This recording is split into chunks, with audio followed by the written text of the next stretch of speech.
मेरी बीवी बहुत बड़ी अफसर है, एसडीएम के पद पर तैनात है और संडे का दिन था। बीवी सो रही थी, 2 बज चुके थे दोपहर के। और जब मैं उन्हें उठाने गया तो वो उठ नहीं रही थी। लेकिन उठाने से पहले मैं आपको छोटी सी बात ये भी बता दूं कि बीवी को सीने में दर्द था, उन्हें खांसी या बुखार जैसी चीज़ें भी थी, लेकिन वो फिर भी अमरूद खा रही थी। मैंने मना किया कि अमरूद मत खाओ, तबीयत बिगड़ सकती है, लेकिन बीवी नहीं मानी क्योंकि वो एसडीएम थी और वो जो अपने मन में आता था वही करती थी।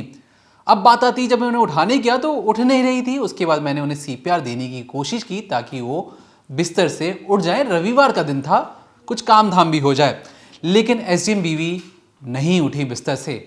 अब ये जो मैंने पूरा जो आपको वाक्य बताया, ये एसडीएम के हस्बैंड ने पुलिस वालों को बताई और ये बताया कि उसके बाद बीवी नहीं उठी। तब उसे पता लगा कि बीवी की शायद मौत हो चुकी है। भागा भागा वो अस्पताल पहुंचता है, फिर पता लगता है कि बीवी की मौत बहुत देर पहले ही हो चुकी है। अब बीवी की मौत हुई तो हुई कैसे? इसमें वो क्या एंगल था कि पति ने मारा, या इस पूरी कहानी में जो बहन का जो अहम किरदार, अगर मान लें आप, बहन के बेटे, जो उसकी बहन थी, उसके बेटे का नाम स्वप्निल है, कि उनके नाम पर नॉमिनी दाखिल किया जा चुका था। अब सवाल उठता है कि बेड पर पड़े पड़े मौत कैसी हो गई एक एसडीएम मैडम की। अब जो पूरा वाकया आपको सिलसिलेवार तरीके से बताएंगे, लेकिन ये जान लीजिए कि जो अमरूद का जो एंगल है, क्यों एक पति ने ये कहा कि बीवी की तबीयत खराब हो रही थी, मैंने उन्हें अमरूद खाने से मना किया। मनगढ़ंत कहानी है कि क्या है, आपको इस कहानी के अंत तक ये भी पता लग जाएगा। दूसरी जो चीज़ है, जो पति है, पति भी पाक साफ नहीं है। उसकी एक तस्वीर वायरल होती है, दैनिक भास्कर ने खासतौर पे इस रिपोर्ट भी की। उन्होंने ये बताया कि जिस लड़की से उसकी फोटो और वीडियोस वायरल हो गए थे सोशल मीडिया पर, जब दैनिक भास्कर की टीम ने उनसे बातचीत करने की कोशिश की तो उस लड़की ने व्हाट्सएप से अपना फोटो हटा दिया। शायद उसे ये डर था कि उसका जो फोटो है वो खबरों में आ सकता है, न्यूज़ की इंडस्ट्री में फोटो वायरल हो सकता है। लेकिन पुलिस इसके तह तक पहुंचती है और जैसी तह तक पहुंचती है तो उसके रोंगटे खड़े हो जाते हैं। उन्हें पता लगता है कि जो कातिल है वो इतना शातिर है, और इस जो शातिर वाली जो कहानी है, इसमें कैसे जो एक बहन का एंगल भी सामने आता है, एक पति का एंगल भी सामने आता है, और मध्य प्रदेश से दूर एक लड़की जो गाजियाबाद में रहती है, यूपी में, कैसे उसका कनेक्शन एसडीएम मैडम के साथ जुड़ता है। क्या है पूरी कहानी, अब सिलसिलेवार तरीके से आपको बताते हैं। तो किस तरीके से मर्डर हुआ या फिर अमरूद खाने से मौत हुई, ये सारी चीज़ों पर बात करेंगे। लेकिन उससे पहले जानते हैं एसडीएम निशा नापित के बारे में, जिनकी मौत हो चुकी है और पुलिस ने इस पूरे केस को सॉल्व किया है। निशा नापित का जन्म 22 दिसंबर 1973 छत्तीसगढ़ में हुआ। लगातार जो बचपन से ही पढ़ने में काफ़ी अच्छी थी। पेरेंट्स भी उनको काफ़ी पढ़ा लिखा रहे थे। उनकी एक बड़ी बहन भी हैं, उनको भी पढ़ाया लिखाया जा रहा था। निशा लगातार पढ़ाई करते करते साल 2003 में एमपीपीएससी पास कर लेती हैं और फिर उनकी पहली पोस्टिंग होती है छिंदवाड़ा में एक नायाब तहसीलदार के तौर पर। इसके बाद 2010 में सतना पहुंच जाती हैं, फिर 2020 में डिप्टी कलेक्टर बनती हैं और 2023 में वो शहपुरा में इस वक्त एसडीएम थी। अब सब कुछ सही चल रहा था, अच्छी खासी पोस्टिंग थी, काम अच्छा चल रहा था, लेकिन जो निशा है उसकी ज़िंदगी में कुछ खुशियाँ नहीं थी, सुकून नहीं था, उससे बेहतर फील नहीं हो रहा था। दरअसल जब एसडीएम के माता पिता की मौत हो जाती है, उसके बाद उनकी बड़ी बहन के साथ उनका बातचीत जो है थोड़ी कम हो जाती है, लेकिन फिर भी बीच बीच में बात होती रहती है, क्योंकि दोनों अपनी जॉब कर रही होती है। जो बहन है वो शादीशुदा होती है पहले से, उसका एक हस्बैंड भी होता है, और यहाँ पर जो निशा है उनकी लाइफ चल रही होती है। दोनों बिजी हो जाते हैं, लेकिन बातचीत थोड़ी कम रहती है। अब इसी सिलसिले में जो निशा है वो सोचती है कि क्यों ना अब शादी कर ली जाए। इनके दिमाग में एक सवाल उठता है कि मैं अकेली हूँ, क्यों ना मैं भी शादी कर लूँ। और ये सवाल उनके दिमाग में 2020 में उठता है, और इसी 2020 में ये अपनी मैट्रिमोनियल प्रोफाइल बनाती हैं और वहाँ पर एक लड़के से मिलती हैं। नाम है मनीष। अब जब मैट्रिमोनियल प्रोफाइल पर वो देखती हैं तो लिखा होता है बायो में लड़के के कि ये आर्किटेक्ट है। अभी आप जो तस्वीर देख रहे हैं ये वही है जिससे मैट्रिमोनियल साइट पर एसडीएम मैडम मिलती हैं। अब जब बातचीत होती है तो ये सामने से बताता है मनीष कि मैडम मैं तो एक आर्किटेक्ट हूँ और कुछ बिजनेस वगैरह भी करता हूँ। लेकिन सच्चाई क्या थी तो वो मैं आपको बताती हूँ कि ये जो मनीष है ये कोई आर्किटेक्ट नहीं था, बल्कि ये तो बस कंडक्टर था। बस में कंडक्टरी का काम करता था, उसके ज़रिए ये अपनी कमाई किया करता था। अब मैडम को लगता है कि जो सामने वाला है वो एक आर्किटेक्ट है। धीरे धीरे एसडीएम उसे पसंद भी करने लग जाती हैं। अब यही बात वो अपनी बहन को फ़ोन करके बताती हैं। वो अपनी बहन को फ़ोन करती हैं और कहती हैं कि दीदी, मुझे एक लड़का पसंद आया है और मैं सोच रही हूँ शादी कर लूँ। अब इस पर जो बहन है वो बोलती है, ठीक है, अगर तुम्हें पसंद है, पहली बात तो मैं बहुत चौंक गई हूँ कि तुम शादी करना चाहती हो, लेकिन अगर करना चाहती हो तो ठीक है, लड़के से एक बार मिलवा दो, हम लोग मिल लेते हैं साथ में, एक बार फैमिली भी मिल लेगी। इस पर निशा बोलती हैं, यानी जो एसडीएम मैडम है वो कहती हैं कि देखो, जो लड़का है वो साफ तौर पर कह रहा है कि उसे मेरे परिवार में, मेरी फैमिली में कोई इंटरेस्ट नहीं है, वो किसी से खास मिलना नहीं चाहता, वो बस मुझसे प्यार करता है, मेरे साथ रहना चाहता है। अब इसके बाद जो निशा है और जो उसकी बहन है, इन दोनों के बीच में बातचीत थोड़ी बंद हो गई। कई दिन तक फ़ोन कॉल नहीं हुआ। फिर एक दिन अचानक साल 2020 की ही बात है कि एसडीएम मैडम फिर से अपनी बहन को कॉल करती हैं और बोलती हैं, मैंने शादी कर ली और मनीष के साथ मैं बहुत खुश हूँ। ये चीज़ें वो बोलती हैं। अब इसके बाद वो पूछती है, अच्छा, बहुत खुश होती है बहन, बोलती है ठीक है तुमने शादी कर ली, चलो फोटोग्राफ भेजो, ये सब।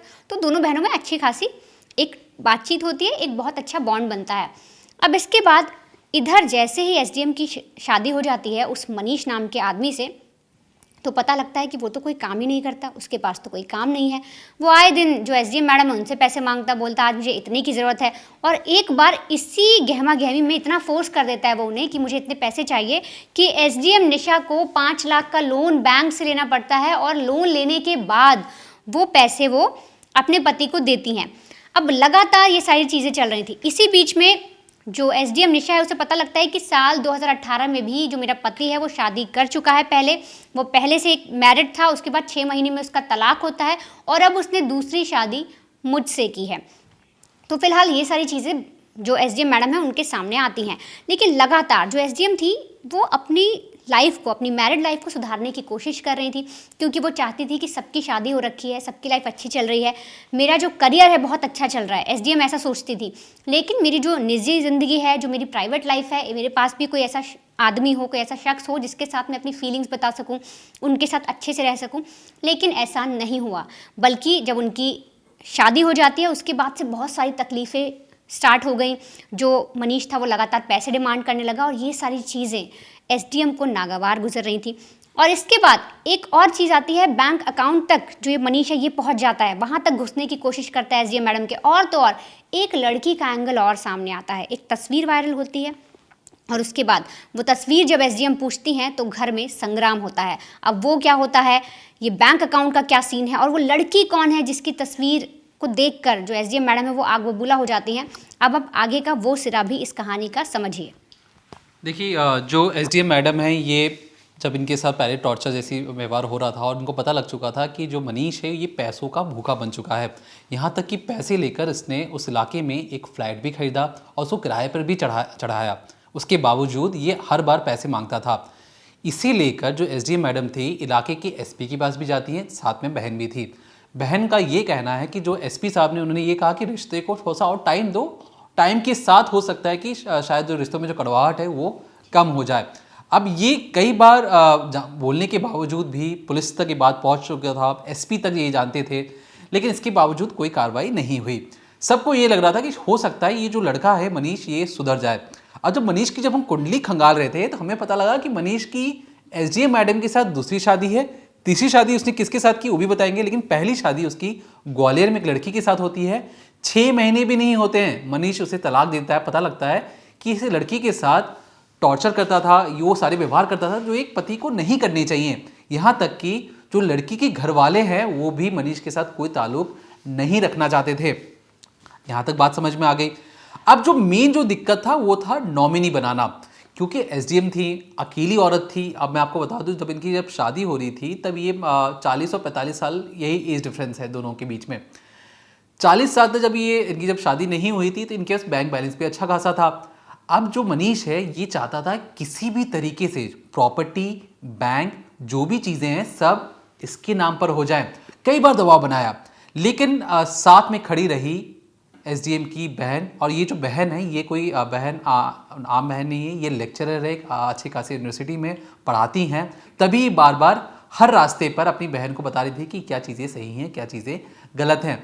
बार बार मनीष ये कह रहा था कि ठीक है आप नॉमिनी बना दो मुझे किसी भी तरीके से, लेकिन बहन आगे ये कहती कि कोई बात नहीं, उसको बोलने दो, अभी 2-3 साल समय गुजारो दो उसके साथ, उसके बाद ही, अभी अभी शादी हुई है, तुम फौरन ही उसके नाम पर हर चीज़ कर दोगी, कल को क्या पता कि तुम्हारे साथ कुछ गलत कर दिया और वो सारी चीज़ें हड़प ले। बार बार कहने के बावजूद भी जब नॉमिनी नहीं बनाया गया मनीष को, तो मनीष और एसडीएम मैडम में होने लगा झगड़ा। उसने कहा कि क्या तुम्हें मुझ पर भरोसा नहीं है, मैं तुम्हारा पति हूं, मैं तुम्हारे लिए इतनी चीज़ें करता हूं, तुम मेरे प्यार को कुछ समझ नहीं रही हो। एसडीएम मैडम फिर भी नहीं मानी। उसने अपनी बहन के नाम पर सारी नॉमिनीज कर रखी थी, बहन के बेटे के नाम जो स्वप्निल है उसके नाम पे सारी नॉमिनीज हैं, जो भी बैंक अकाउंट था, प्रॉपर्टी थी, सब बहन के नाम पर है। अब जैसी पति को ये सारी चीज़ें पता लगी, पति और ज़्यादा गुस्सा होने लगा। एक कहानी ये रही। दूसरी कहानी ये थी कि अचानक से सोशल मीडिया पर जो मनीष है, मनीष की फ़ोटो वायरल होने लगती है, दूल्हे के गेटअप में है, बगल में एक दुल्हन भी खड़ी है। पता लगता है ये लड़की कौन है, और लड़की ने बाकायदा फ़ोटो नहीं वीडियो भी जारी कर दिया था सोशल मीडिया पर, हैप्पी मैरिज करके लिखा, भी बहुत सारी चीज़ें लिखी हुई थी। उसके बाद जैसी चीज़ें वायरल होती हैं ये पहुंच जाती हैं एसडीएम मैडम के पास भी, पता लगाया जाता है कि कौन है। अब जो मनीष है वो सबको आ जाता है, अरे ये क्या, एसडीएम मैडम को मेरी सारी चीज़ें पता लग गई हैं।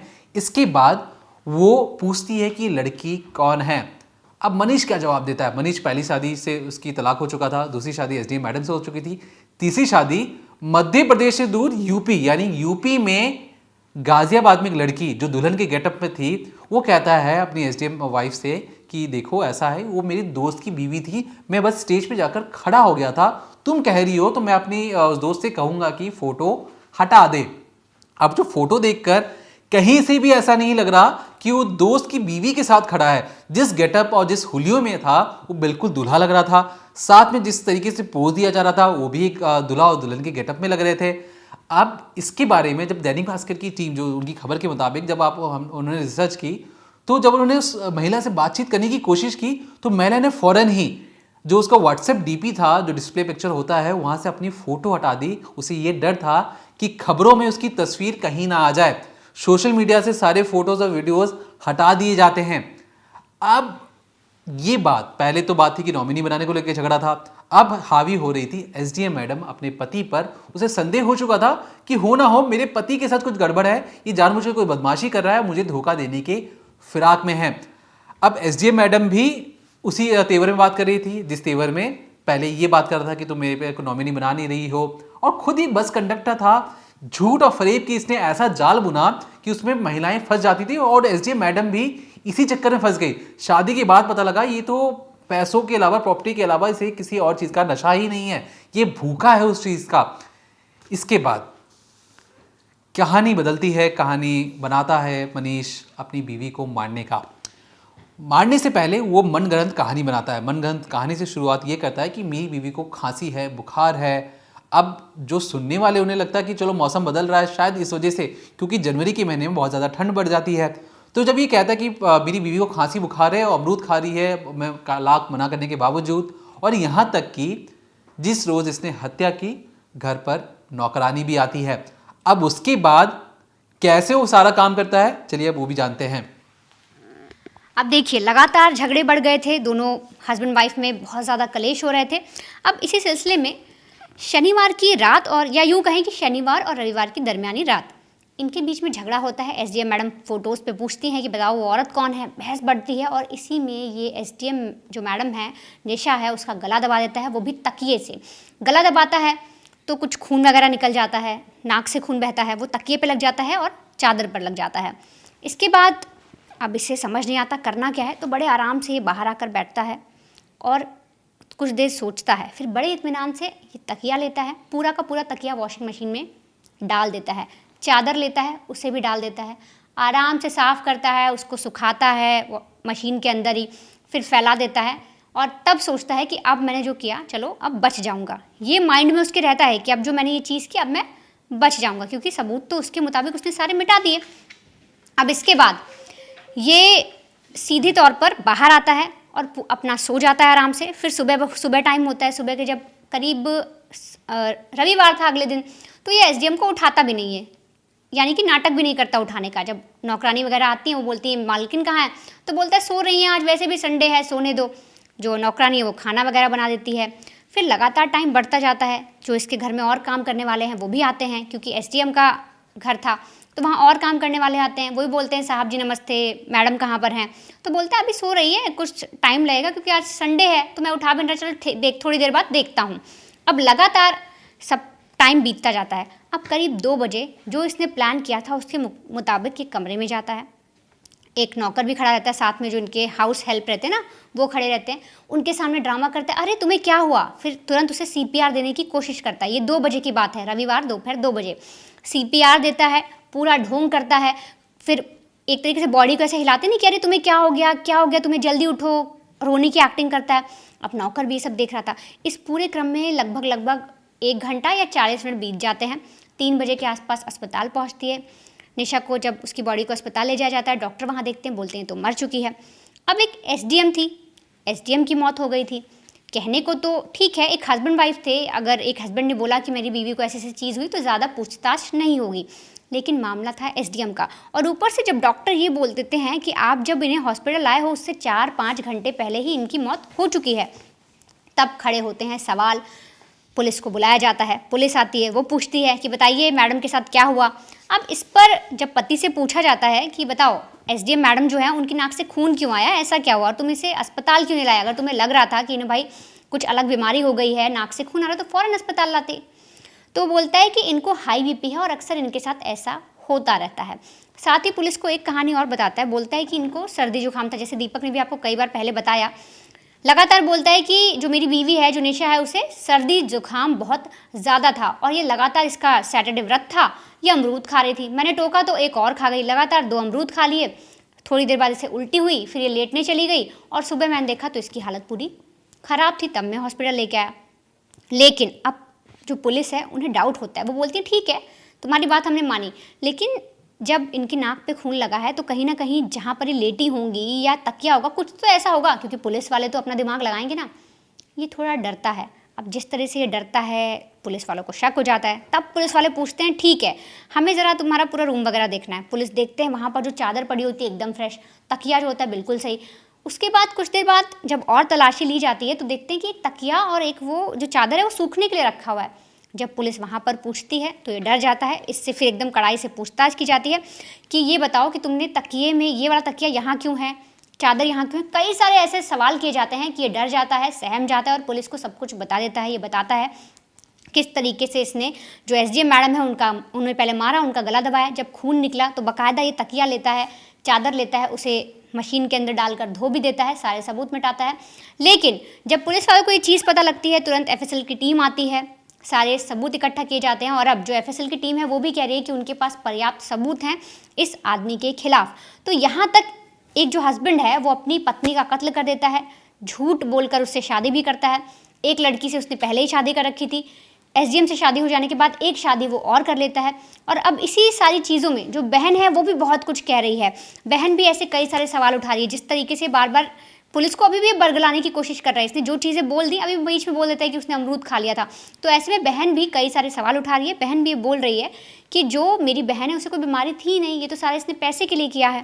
देखिए, जो बहन का सवाल वाजिब है कि ये जो सारी चीज़ें की हैं पैसों के लिए किया है, लेकिन बहन, अब जो बहन है और उसका जो बेटा है स्वप्निल, उसके ये नॉमिनी बन चुके हैं। मतलब SDM मैडम की जितनी भी बैंक बैलेंस है, जितनी भी प्रॉपर्टी हैं, अब सब बहन के नाम पर हैं। बहन खुलकर आगे सामने आई और उनका कहना है कि जब तक इसे कड़ी से कड़ी सज़ा नहीं मिलेगी ये इसका पीछा नहीं छोड़ेंगी। लेकिन सवाल अब ये खड़ा होता है, जितने भी महिला दर्शकें हमें देख रही हैं या सुन रही हैं, उनके लिए ये बात ध्यान से सुन लीजिए। कभी भी अगर आप किसी भी लड़के से शादी कर रहे हैं या करने वाले हैं या कर रही हैं, तो उनके लिए ये सुनना बहुत ज़रूरी है।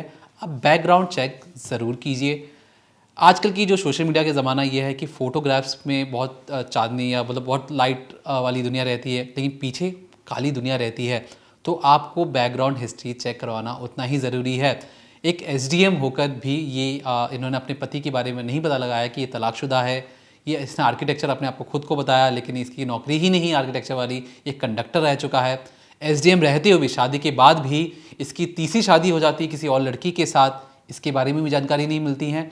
तो आप प्यार कीजिए, लेकिन ध्यान ज़रूर रखिए, क्योंकि अगर आपकी कहते हैं कि सावधानी हटी तो दुर्घटना घटी। सावधान रहना बहुत ज़्यादा ज़रूरी है।